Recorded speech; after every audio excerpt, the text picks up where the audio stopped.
नमस्कार साथियों, Vasudev news channel में आपका स्वागत है। आज हम हैं बरेली जिले में। बरेली की जो शहर विधानसभा है इसमें हम घूम रहे हैं और यहाँ पे झमका चौराहे पे खड़े हुए हैं। यहाँ कुछ लोग खड़े हैं कांग्रेस के कैंडिडेट भी हैं, कृष्णकांत जी। उनसे मिलते हैं, बात करते हैं। दाई जी नमस्कार। नमस्कार। आप यहाँ किसके इंतजार में खड़े हुए हैं? हम यहाँ प्रमोद कृष्णम जी आ रहे हैं, हमारे प्रियंका गांधी जी के पॉलिटिकल एडवाइजर हैं आचार्य प्रमोद कृष्णम जी, उनके इंतजार में। फिलहाल कहाँ पे हैं? अभी बात हुई होंगी आपकी? वो पहुंचने ही वाले हैं थोड़ी बहुत देर में। हाँ, इनका चुनावी सभा कहाँ पे है? चुनावी सभा तो हम लोगों को कहाँ परमिशन देती है शासन प्रशासन, हमारा डोर टू डोर कार्यक्रम है। अच्छा, मेरा आपसे पहला प्रश्न यही है कि आपका चुनावी माहौल क्या चल रहा है कांग्रेस का? चुनावी कांग्रेस का बहुत शानदार माहौल चल रहा है। जनता उम्मीदों की निगाह से कांग्रेस की तरफ देख रही है, क्योंकि 32 साल से उत्तर प्रदेश बेहाल है, बरेली तो सबसे ज़्यादा बेहाल है। यहाँ की जीडीपी, रोहिलखंड रीजन की जीडीपी सबसे नीचे है इन 32 सालों में। और यहाँ कांग्रेस के समय में 32 साल में जो विकास हुए थे, बहुत बड़े बड़े कारखाने लगे थे। आजकल के बच्चे कहते हैं, बचपन में हम सुनते थे कि यहाँ बिम्को थी, यहाँ रबड़ फैक्ट्री थी, यहाँ टर्पंटाइन फैक्ट्री थी, यहाँ शुगर फैक्ट्री थी, तो वो सब फैक्ट्रियाँ आज बंद हैं। वर्तमान यहाँ पे वर्तमान जो विधायक थे वो कौन थे? यहाँ वर्तमान विधायक डॉक्टर अरुण कुमार जी थे और 10 साल से वो विधायक हैं। और हाल बरेली का ये है कि 27 वार्डों में रोड नहीं है, सीवर नहीं है, पानी की व्यवस्था नहीं है। और जो इनका बहुत बड़ा स्लोगन है, घर घर शौचालय, प्रधानमंत्री जी ने बड़ा ढोल धमाके के साथ शुरू किया था। जैसे 2 गांव विकसित करने वाला कार्यक्रम था, ऐसे सो ऑन बहुत सारे कार्यक्रम थे जो उन्होंने रोज एक नया कार्यक्रम घोषित करने का एक प्रोग्राम बनाया था। लेकिन उसका कोई तैयारी नहीं, कोई नीति नहीं, कुछ भी नहीं। उसी का बुरा हाल ये है कि एक स्मार्ट सिटी के वार्ड के अंदर जहां नगर निगम है, उस नगर निगम में उनका वार्ड का ये हाल है कि वहाँ शौचालय नहीं। नगर निगम के वार्ड में शौचालय नहीं है, गांव में शौचालय ना हो समझ में आता है। एक जो ए क्लास सिटी है, जो स्मार्ट सिटी का दर्जा रखता है, उस सिटी में शौचालय नहीं है। और वो भी सांस्कृतिक विरासत वाले लोगों का, जो ढोलक का निर्माण करते हैं वो लोग, उनकी 400 फैमिली यहाँ रहती हैं और उसमें एक भी शौचालय नहीं है। 1 साल से वो अपनी फरियाद लेके नगर निगम में, डीएम के यहाँ, मुख्यमंत्री के यहाँ, सबके यहाँ लिख चुके हैं, लेकिन शौचालय नहीं बन रहा। आपकी अपनी विधानसभा में आपका क्या चुनावी संकल्प है? सबसे पहले स्वास्थ्य की सेवाएं, रोजगार और पढ़ाई के लिए यहाँ नया कोई कॉलेज नहीं बना है, यहाँ कोई नया सरकारी स्कूल नहीं बना है। जो बन रहा है वो प्राइवेट। आदमी त्रस्त है, इतनी महंगी पढ़ाई कर नहीं पा रहा है। गरीब जनता यहाँ बहुत बड़ी तादाद में है, तो गरीबों के लिए नए नए सरकारी स्कूल बने, रोड बने, स्वास्थ्य की सेवाएं अच्छी हों। और प्रियंका जी का तो वादा है 20 लाख रोजगार का। प्रियंका जी का तो वादा है कि हम महिलाओं को सशक्त करेंगे, 40% आरक्षण देंगे। उन्होंने ऑलरेडी टिकटों में 40% आरक्षण दे दिया। और अब मेरा अगला प्रश्न है कि जैसे 1.25 साल किसान आंदोलन सक्रिय रहा दिल्ली के बॉर्डर पे, तो आपके यहाँ बरेली में इसका क्या प्रभाव है? इसका प्रभाव पूरे प्रदेश में है। जनता हिटलर शाही को समझ चुकी है कि ये सरकार प्रचार की सरकार है, प्रचार तंत्र की सरकार है, और ये काम धाम कुछ नहीं जानती, नीति बनाना नहीं जानती। कांग्रेस की सरकार थी जो कि नीतियां बनाना जानती थी। नीति आयोग था, 5 साल की नीतियां बनती थीं, उस नीतियों के हिसाब से विकास होते थे। आज रात को 8 बजे प्रधानमंत्री जी को याद आ जाएगा तो नोटबंदी हो जाएगी, रात को 12 बजे याद आ जाएगा तो जीएसटी लागू हो जाएगा। इस तरीके के जो प्रोग्राम हैं, उससे देश की जनता त्रस्त है। व्यापार चौपट हो चुका है, लघु उद्योग चरमरा चुका है। लघु उद्योग है ही नहीं जहां की गरीब जनता को रोजगार मिलता है। कांग्रेस ने लघु उद्योगों को हमेशा बढ़ावा दिया।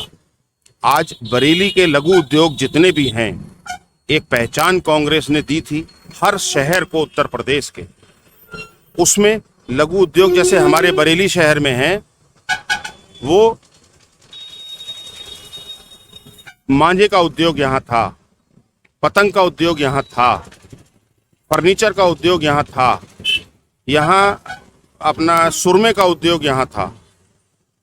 ऐसे ही आप बराबर में चले जाइए, रामपुर तो चाकू का उद्योग था, अलीगढ़ ताले का उद्योग था। मतलब हर सिटी को कांग्रेस ने कोई ना कोई लघु उद्योग के मामले में पहचान दी। आज सरकार लघु उद्योगों को खत्म कर रही है, केवल 10 बड़े बड़े इंडस्ट्रियलिस्ट उनकी मदद कर रही है। होना ये चाहिए कि लघु उद्योगों को मदद करें, गरीबों को मदद करें, सरकारी नौकरों को मदद करें, जो कि कांग्रेस की नीति रही कि जब जनता के हाथ में पैसा होगा तभी बड़े उद्योगपति भी चल पाएंगे, नहीं तो वो भी चरमरा जाएंगे। हमारी जीडीपी की गिरने का सबसे बड़ा कारण ये है। आपकी जो विधानसभा है इसमें जनता के लिए आपको क्या अपील है? मेरी जनता से अपील कहने की मुझे ज़रूरत नहीं है, जनता तो कांग्रेस को हाथों हाथ ले रही है। मैं तो बस उनसे यही कहना चाहूँगा कि अगर आपको मेरा प्रत्याशी कांग्रेस ने बनाया है, मुझे आपको अच्छा लगता है कि मैं कुछ कर सकता हूँ आपके लिए, तो आप ज़रूर चुनें। भाजपा से त्रस्त हैं, सपा बसपा का ध्रुवीकरण की राजनीति को जनता देख चुकी है, जान रही है कि राष्ट्रीय पार्टी केवल कांग्रेस पार्टी है जो कि देश को विकास कर सकती है। ये जनता के जवान की बात है, मैं नहीं कह रहा हूँ। जनता कह रही है कि राष्ट्रीय पार्टी वही है जो अच्छे से विकास कर सकती है, नीतिगत विकास कर सकती है। आकर किस कैंडिडेट से है? बताया ना, सपा बसपा कहीं है नहीं क्योंकि जनता चाह नहीं रही। भाजपा से जनता नाराज है कि झूठे वायदे बहुत हुए। अब ध्रुवीकरण की राजनीति, झूठे वायदों की राजनीति नहीं चलेगी, तो टक्कर है कहाँ? ये खाद्य सुरक्षा अधिनियम में 2 रुपए किलो जो अनाज लागू हुआ था, ये किस सरकार में लागू हुआ था? कांग्रेस सरकार में। इसके बारे में बताइए कुछ। क्या पूछना है बताइए। जो खाद्य सुरक्षा अधिनियम लागू किया था कांग्रेस ने, सोनिया गांधी जी खाद्य सुरक्षा कानून लेके आई थी और वो गरीबों को मिलना था, इनकी सरकार ने आके बंद कर दिया। इन्होंने तो फ्री भी दे, ये इन्होंने फ्री शुरू कर दिया है। फ्री जो शुरू कर दिया है वो 600 रुपए का सिलेंडर पे बढ़ा दिया और 100 रुपए आप अनाज के दे रहे हो, 100 रुपए का आप केवल अनाज दे रहे हो, 600 रुपए आपने सिलेंडर पे बढ़ा दिए। तो आप बताइए क्या होगा? सब्सिडी बंद कर दी। सब्सिडी बंद कर दी, सिलेंडर की सब्सिडी बंद। ये आरटीआई किसकी देन है? कांग्रेस की। जो भी सारे अच्छे काम योजनाओं के तहत जो भी काम हुए हैं वो कांग्रेस के द्वारा किए गए हैं। आप जातिगत जनगणना के पक्ष में है विपक्ष में? नहीं, देखिए, जाति हम चाहते हैं कि हर समाज को ये पता हो उनकी कितनी जाति है, लेकिन जात पात हम हिंदुस्तान में नहीं चाहते। हम लोगों की पहचान रही है कि जात बिरादरी से ऊपर उठकर काम करना। जैसे आप गांव-गांव जा रहे हैं, गांव में हमारा देश 76% किसानों का देश है, तो किसानों की क्या राय मिल रही है आपको? मतलब किसान परेशान है या खुश है इस सरकार से? किसान परेशान हैं। मेरी विधानसभा शहर विधानसभा है, गांव इसमें बहुत थोड़े से हैं, लेकिन उसके बावजूद भी जो किसान है वो त्रस्त है। डीएपी का रेट 1400 रुपए, खाद मिल नहीं रही है, किसान परेशान है। डीजल का रेट इतना महंगा हो गया है, वो उसको जो अपनी कीमत है वो नहीं मिलती है। कांग्रेस ने इसीलिए कहा है कि 2500 रुपए में अनाज खरीदेंगे, जैसे हम छत्तीसगढ़ में खरीदते हैं, और 400 रुपए से ज्यादा में गन्ना खरीदेंगे।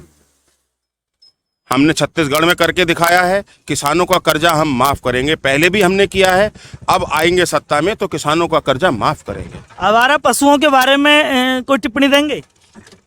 वो तो देखिए, पूरे उत्तर प्रदेश इस बात से और किसान परेशान है कि हर जगह खेत की सुरक्षा रात को करनी पड़ रही है, नहीं तो खेत खत्म। बहुत परेशान है किसान। हमारे थोड़ी सी दूरी से ही खेत शुरू हो जाते हैं, तो हमारी तो उसमें वाइट है 1-2 लोगों के साथ। वो कहते हैं कि साहब, ये आप अगर अपने खेत की सुरक्षा ना करो तो आपको सवेरे फसल मिलेगी नहीं। यदि आपकी सरकार बनती है तो आवारा पशुओं के लिए आपको क्या समाधान आपकी सरकार का? हमारी सरकार जब बनी थी मध्य प्रदेश में, हमारे जो वहाँ के मुख्यमंत्री थे उन्होंने पहले ही घोषणा करी थी कि हम हर जगह गौशालाएं बनाएंगे, तो हमारी सरकार अगर बनती है यहाँ पे तो हम लोग गौशालाओं का निर्माण करेंगे, आवारा पशुओं को रखने की व्यवस्था प्रॉपर करेंगे। मिले हम कृष्णकांत जी जो कैंडिडेट हैं। मिलते हैं अगली वीडियो के साथ में। धन्यवाद।